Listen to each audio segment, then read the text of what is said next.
जो हो गया उसे सोचा नहीं करते, जो मिल गया उसे खोया नहीं करते। सफलता उन्हें ही हासिल होती है जो वक्त और हालातों पर रोया नहीं करते। दोस्तों, मैंने पिछले वीडियो में अरुणिमा के बारे में बताने का वादा किया था। आज मैं यहाँ उन्हीं के द्वारा बताई गई कुछ बातें शेयर कर रही हूँ।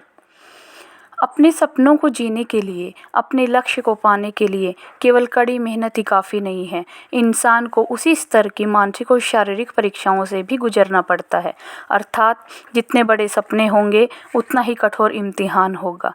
भारत की अरुणिमा सिन्हा एक ऐसी ही महिला हैं जिनके सामने मौत ने भी 2-2 बार घुटने टेक दिए, जिन्होंने अपना एक पैर न होने के बाद भी एवरेस्ट जैसे पहाड़ पर चढ़ने में सफलता हासिल की। अंबेडकर नगर उत्तर प्रदेश में जन्म लेने वाली अरुणिमा सिन्हा ने अपनी प्रारंभिक शिक्षा उत्तर प्रदेश से ही पूरी की। एक मध्यम वर्गीय परिवार, पिता सेना में इंजीनियर, माता हेल्थ डिपार्टमेंट में सुपरवाइजर थी। जिंदगी आराम से कट रही थी, लेकिन आराम से गुजरते रहना जिंदगी की फितरत नहीं है।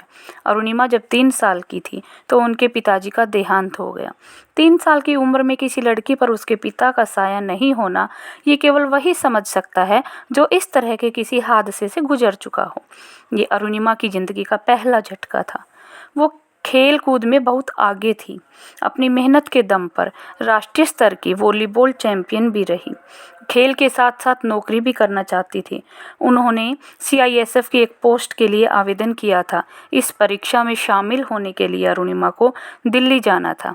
11 अप्रैल 2011 को लखनऊ से दिल्ली जाने वाली ट्रेन पद्मावती एक्सप्रेस में सवार होकर अरुणिमा ट्रेन की बढ़ती रफ्तार के साथ साथ अपनी जिंदगी की गति का मिलान करते हुए मन ही मन मुस्कुरा रही थी।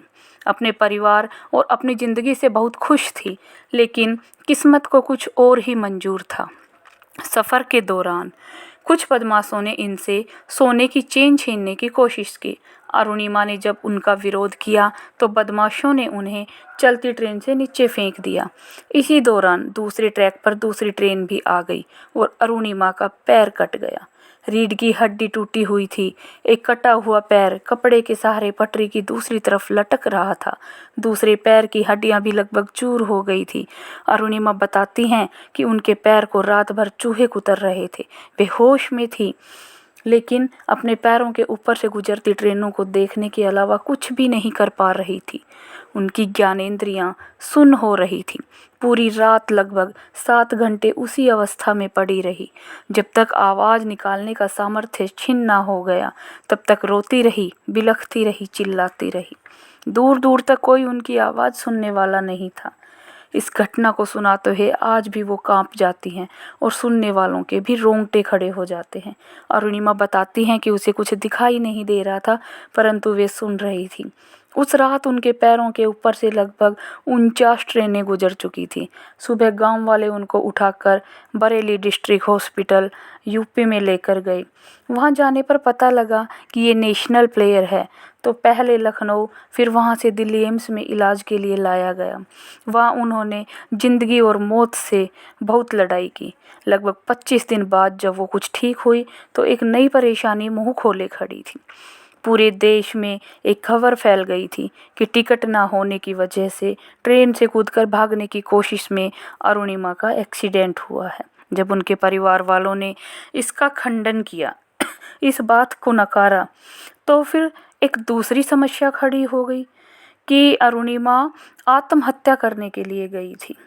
यह खबर सुनकर वह पूरी तरह से टूट गई थी, क्योंकि इतने बड़े एक्सीडेंट के बाद इस तरह की बातें हर इंसान को मानसिक तौर पर घायल कर ही देती हैं। वे बहुत परेशान थी, फिर भी उन्होंने अपने आप को संभाला। वे सोच रही थी, अगर मैं इसी तरह बिस्तर में पड़ी रही तो लोगों को कौन बताएगा कि मैंने आत्महत्या का प्रयास नहीं किया। मैं मैदान छोड़कर भागने वालों में से नहीं हूँ। मैं योद्धा हूँ। मैं अभी और लड़ूंगी। इतनी विकट परिस्थिति में भी अगर भगवान ने मुझे जिंदा रखा है तो ज़रूर किसी मकसद से रखा होगा। उनके भाई ने हमेशा एक पिता की तरह उनका ख्याल रखा। अरुणिमा को अब एक नई जिंदगी की शुरुआत करनी थी। भले ही उनके शरीर के कुछ अंग कम हो गए थे, लेकिन हौसले अभी भी आज़ाद परिंदों की तरह आसमान में चक्कर काट रहे थे। अब की बार उन्होंने वॉलीबॉल नहीं बल्कि दुनिया में सबसे ज़्यादा खतरनाक माना जाने वाला खेल, मौत का खेल माउंटेनियरिंग चुना। अपने लक्ष्य और संकल्प के लिए इतनी दृढ़ता थी कि वे हॉस्पिटल से निकलकर घर जाने की बजाय सीधे 1984 में एवरेस्ट समिट करने वाली महिला मैडम बछेंद्री पाल जी के पास पहुंची। मैडम बछेंद्री पाल ने कहा, तुम्हारे एक पैर में स्टील की रोड है, दूसरा पैर स्टील का है, और इस अवस्था में तुमने सोच लिया कि तुम्हें माउंटेनियरिंग करनी है, तो समझ लो अपने अंदर तो तुमने एवरेस्ट फतेह कर लिया, अब लोगों को दिखाना बाकी है। मैडम बछेंद्री पाल जी अरुणिमा के बाद इस बात पर विश्वास करने वाली दूसरी इंसान थी कि कोई विकलांग महिला भी कभी पहाड़ों पर चढ़ सकती है। अरुणिमा के लिए ट्रेनिंग से ज़्यादा मुश्किल लोगों को यकीन दिलाना था कि वो भी माउंटेनियरिंग कर सकती हैं। प्रशिक्षण के लिए उन्होंने नेहरू इंस्टीट्यूट ऑफ माउंटेनियरिंग में एडमिशन लिया। शुरुआती दौर में तो उनके पैर के घावों से खून निकलने लगता था। उनके बैचमेट भी उन्हें मुफ्त सलाह दे जाते थे कि अरुणिमा तुम लौट जाओ, ये तुम जैसों के वश की बात नहीं है, इसके लिए तो दोनों पैर सलामत चाहिए। अरुणिमा सब कुछ सहती रही, सुनती रही। 8 महीने की ट्रेनिंग के बाद चट्टान से टकराने के लिए चट्टान से इरादों वाली अरुणिमा भी एक चट्टान बन चुकी थी। साल 2012 में अरुणिमा ने एवरेस्ट की चढ़ाई की तैयारी के लिए आइलैंड पीक पर तैयारी की, जिसकी ऊंचाई 6150 मीटर है। उसके बाद दुनिया की सबसे ऊंची चोटी माउंट एवरेस्ट पर चढ़ने का मन बनाया। 17 घंटे की कठिन चढ़ाई करने के बाद वे एवरेस्ट तक पहुंच चुकी थी। इस 17 घंटे की समय अवधि में उन्होंने कई बार मौत को करीब से देखा। जब वे एवरेस्ट समिट के करीब थी तो उनका ऑक्सीजन समाप्त होने की वार्निंग मिलने लगी। जिधर नजरें पड़ती लाशें दिखाई देती। उनके हाथ पैर जमने लगे थे। उनका आर्टिफिशियल पैर बर्फ पर पड़कर घूम जाता। बढ़ते संकट को देखते हुए उनके सहयोगी उनसे लौटने की जिद करने लगे, लेकिन उसने किसी की न सुनी। वह सोच रही थी कि हर इंसान की ज़िंदगी में बड़ी से बड़ी परेशानियों का एक पीक पॉइंट आता है। अगर आपने उस पर जीत हासिल कर ली तो ठीक, अन्यथा क्या पता आपके पास दोबारा ऐसा मौका आए या नहीं। और वैसे भी वक्त का बादशाह वही है जो कठिनाइयों की सीढ़ियाँ बनाकर निरंतर चढ़ता रहता है। इनको एवरेस्ट समिट करने में 52 दिन लगे थे।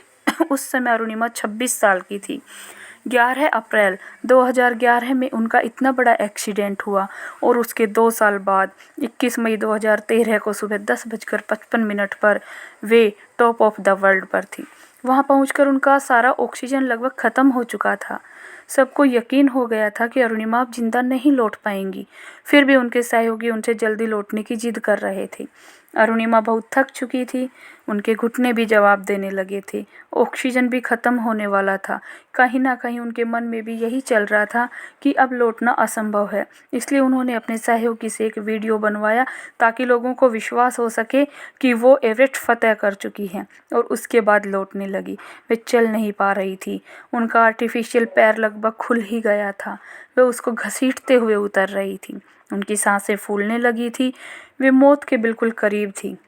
पर कहते हैं ना कि भाग्य भी उन्हीं का साथ देता है जो अंतिम क्षण तक अपने कर्तव्य से विमुख नहीं होता। उसी समय वहाँ एक ब्रिटिश क्लाइंबर जो मौसम का मिजाज देखकर वापस लौटने लगा था, उसके पास 2 ऑक्सीजन सिलेंडर थे। अरुणिमा की हालत देखकर उसने एक सिलेंडर अरुणिमा की तरफ बढ़ा दिया, जिससे वे सकुशल लौट सकी। लोगों ने उनका भव्य स्वागत किया। अरुणिमा सिर्फ यहीं नहीं रुकी। उनका कहना था, अभी तो इस बाज की असली उड़ान बाकी है, अभी तो इस परिंदे का इम्तिहान बाकी है, अभी अभी मैंने लांघा है समुद्र को, अभी तो पूरा आसमान बाकी है। एवरेस्ट समिट के बाद उन्होंने सभी महाद्वीपों की सबसे ऊंची चोटी पर तिरंगा लहराने का फैसला लिया, जिसके चलते अरुणिमा ने अभी तक 6 चोटियों पर चढ़ने का काम पूरा कर लिया है, जिसमें एशिया में एवरेस्ट, अफ्रीका में किलिमंजारो, यूरोप में एलब्रस, ऑस्ट्रेलिया में किजास्को, साउथ अमेरिका अर्जेंटीना में एकाकांगवा और इंडोनेशिया में कास्टिन पिरामिड आदि शामिल हैं। इनकी ज़िंदगी हमारे लिए और आने वाली पीढ़ियों के लिए एक सीख है, जो अपनी छोटी सी शारीरिक अपंगता का रोना रोते हैं और ज़िंदगी से हार मान लेते हैं। मेरा मानना है, अगर आपके अंदर दर्द बर्दाश्त करने की क्षमता नहीं है, किसी चीज़ को पा लेने की चाह नहीं है, तो आपकी ज़िंदगी का सबसे बड़ा रिस्क यही है। खैर, ज़रूरी नहीं है कि आप सब भी उसी एवरेस्ट को समिट करें, क्योंकि जिसमें जितनी हिम्मत होती है वो उतना ही कर पाता है और हर इंसान का अपना एक अलग एवरेस्ट होता है। आप सब प्रतिदिन एक एवरेस्ट को समिट करते हैं, पर आप ये समझ लीजिए, जब आपके जीवन में प्रॉब्लम्स और जिम्मेदारियां चरम सीमा पर आ जाएं, जब आपके मन से, जब आपके दिल से आह निकलना शुरू हो जाए कि अब बर्दाश्त नहीं हो रहा, तब आप समझ जाइएगा कि ऊपर वाला आपके लिए सुनहरा सवेरा लिख चुका है। बस एक काली रात की देर होती है। जो उस काली रात को पार कर जाता है उसके बाद सुनहरे सवेरे में पहुंच जाता है। कोई भी इंसान एक्स्ट्रा ऑर्डिनरी या एक्स्ट्रा विल पावर वाला नहीं होता। कुछ अपवादों को छोड़कर क्या ऊपर वाला किसी को कुछ कम देता है? नहीं, ऊपर वाला सबको कुछ ना कुछ अलग देता है। सबके अंदर कुछ ना कुछ क्वालिटी देता है। फ़र्क होता है तो सिर्फ पहचानने का। जिस दिन आपने अपने अंदर की उस क्वालिटी को पहचान कर इस भीड़ से एक कदम आगे बढ़ा दिया, लोग आपको एक्स्ट्रा ऑर्डिनरी बना देंगे। कुछ भी करने की ज़रूरत नहीं है। और इन सब को पाने के लिए सबसे ज़्यादा ज़रूरी होता है आपका कॉन्फिडेंस। जब भी बारिश होती है तो हम छाता लेते हैं और आराम से अपनी राह पर निकल जाते हैं, क्योंकि हमें भरोसा होता है, विश्वास होता है उस छाते पर कि ये छाता हमें भीगने नहीं देगा। उसी तरह हमारा कॉन्फिडेंस है, जो सफलता की पूरी गारंटी तो नहीं दे देता, पर सफलता के रास्ते में आने वाले जो थपेड़े हैं उनसे लड़ने की ताकत जरूर देता है। निश्चित तौर पर आप सब अचीवर हैं और किसी ना किसी चीज़ का सहारा लेकर आगे बढ़ रहे हैं, लेकिन इतना सेफ रहना ये ही काफ़ी नहीं है, क्योंकि जो जहाज होता है पानी का, वो सबसे ज़्यादा सेफ कहाँ होता है? जब वो समुद्र के किनारे खड़ा होता है। तो क्या उसका काम यही है कि वो समुद्र के किनारे खड़ा रहे? मेरे ख्याल से तो नहीं। उसका काम ये है कि उसको जो गोल, जो टारगेट दिया गया है, उसे उठाए और अपने लक्ष्य तक पहुँचाए। उसका काम तो यही है। मेरा भी आपसे यही कहना है, आप सेफ जोन को छोड़कर अपने लक्ष्य की तरफ ध्यान दें। यकीनन आप सफलता प्राप्त करेंगे। दुनिया पर राज हो ना हो, किस्मत पर कब्जा होना चाहिए। अरे दुनिया पर राज हो ना हो, किस्मत पर कब्जा होना चाहिए।